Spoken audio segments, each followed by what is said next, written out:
And the good news is that we've had a vaccine in place now, and I commend the 80% of New Yorkers who are vaccinated.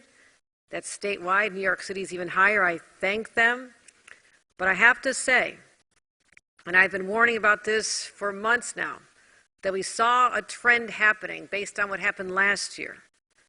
That as we enter the winter months and the holiday seasons, from Thanksgiving, people gather together, people gathering with vulnerable members of the family, the older ones, grandparents, aunts and uncles, all the way through the holidays of December and into New Year's, and all the way up even to Super Bowl weekend, places where people gather, indoors primarily. We had predicted that if we didn't get more people vaccinated and ultimately boosted, and now with layering on a new variant, where we have 20 cases in New York, but it spreads very quickly, we're entering a time of uncertainty. And we can either plateau here, or our cases could escalate beyond control. We are staggering upward, my friends. I've been watching this closely. We're heading upward in a direction that I find is no longer sustainable. And I've said all along I have two priorities: protect the public health of New Yorkers, but also protect the health of the economy.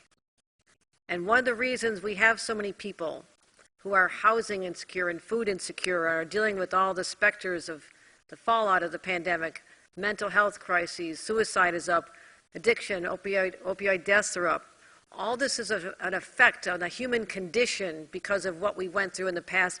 I don't want to go back ever again to that place where people couldn't go to their jobs safely, couldn't congregate, kids couldn't go to schools. That isolation had a devastating effect on the human condition, and we're still dealing with the fallout today. So to avoid that situation, I today am announcing that we are enacting a statewide indoor mask mandate unless a business has a vaccination mandate. Many people in New York City are already dealing with this. Been dealing with it for a while. You've been doing great. And that is why your hospital capacity is good. That's why your vaccination numbers are high. Your infections are not as high as the rest of the state. But the rest of the state now has a wake-up call. I've been warning. I've been saying, if we can't get more people vaccinated or boosted, I have to protect people, but also the economy. I want to make sure that the little businesses that were hurt so hard during the pandemic and has shut down, resulting in their loss of income, but the loss of income of all the people who work for them, we have to prevent that from happening. And that's why just this morning I announced that we're taking that action statewide, and I wanted you to hear that here, and I'll be answering questions on that shortly. So we draw that connection. Thank you. Thank you.